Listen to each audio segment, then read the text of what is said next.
अस्सलाम वालेकुम। डिस्कवर इल्म के दिलचस्प और मालूमाती सवालाती जवाबात की सीरीज़ में खुश आमदीद। सवाल नंबर 1, किस शहर को पंजाब का दरवाज़ा कहा जाता है?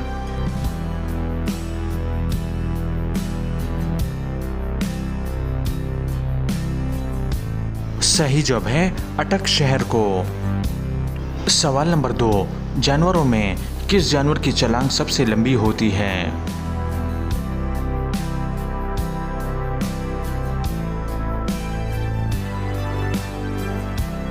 सही जवाब है कैंगरू।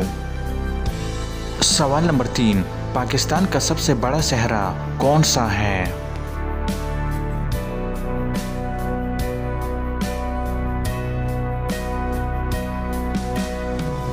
सही जवाब है टर। सवाल नंबर 4, मरीख का एक साल हमारे ज़मीन के कितने सालों के बराबर होता है?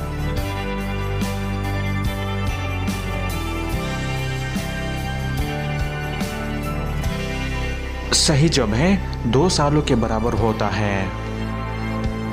सवाल नंबर 5, पाकिस्तान के किस शहर को शेरों का शहर कहा जाता है?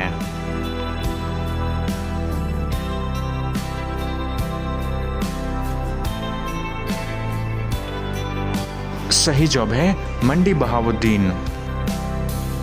तो दोस्तों, उम्मीद करता हूँ कि आज की वीडियो आपको पसंद आई है। अगर पसंद आई है तो लाइक का बटन दबाएं और मज़ीद मालूमाती वीडियोस के लिए हमारे चैनल को सब्सक्राइब कीजिए। शुक्रिया।